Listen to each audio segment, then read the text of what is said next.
So today I would like to talk to you about how you can use mass media to forward your goals. So I think the most important thing to remember are the different kinds of mass media, and you can use them for very different purposes, and you have more or less control over your messaging. So instead of just thinking about mass media and then thinking that you have to get in the news, that's one aspect of mass media. But you also want to think about websites and email and social media and how these can work together. So I'll cover those very briefly. So I'll start with web and email, which is something that sometimes activists forget can be super important. And I say that because it's really the place where you can put your message out there in exactly the way that you want. So you have complete control over your website. And you can use this as your information clearinghouse. So journalists or people that care about your cause can come and really get a sense of who you are. So it's your official messaging site. And you can do this for free. So I use Weebly, for example, and you can get a free Weebly site. You might not be able to do everything you want with this site, but it's a great starting point, and I'm using it, so it's very easy to use.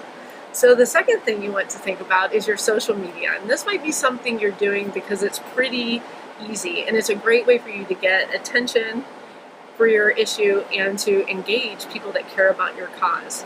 Now you have to remember too that there can be some downsides to social media. So your ideas can get buried. So finding the right hashtag or a range of hashtags that will work can take some time. So you want to make sure that once you find those hashtags, you're not only taking note of them, but put them on your website. Let people know how they can find you somewhere else.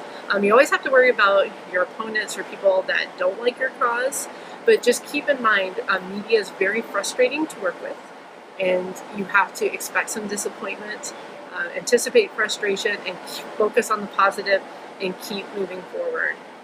So the last and the hardest media to use is commercial media. So mainstream news, for example, so your local paper, a state paper, or sometimes even national news. And it's really hard because journalists, you might know that our outlets have gotten smaller and journalists have very limited amount of time. So they really want their sources to be credentialed people that they know, bureaucrats. And so it's harder for activists, that are doing activism in their volunteer time to get coverage. It's usually the formal social movement groups like the National Organization for Women that will get the media attention. But there are definitely things that you can do that will help. And again, think small. Start with your local paper. You can introduce yourself.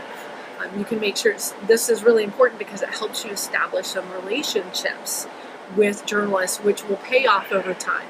It might not pay off immediately. You might find that your coverage is not very good, but think about the long game. You can create a press release, and I know this seems really boring and not something that you should spend time doing, but you could put that on your website so that it's available there, and you send it to let journalists know that you're planning an event. And you can also, again, this idea of using the media together. So anytime you do anything, think about how can I try to target all or use all my media. So is it on my website? Am I using it on social media? Did I create a special hashtag that I need to share?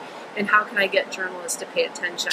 One thing that works very well for activists, but you have to be careful with it, is disruption. And so one of the things that you can do is you can plan disruption. You can go, if you're willing to get arrested, chain yourself to a building, right? This is a way to get media attention and expose people to your ideas. But what you want to be really careful about is you don't want to be violent, you don't want to be too disruptive, and by that I mean don't be an annoyance. Because once you're an annoyance, so if you're blocking the road and people can't get to work, then you're not going to be portrayed very well in media.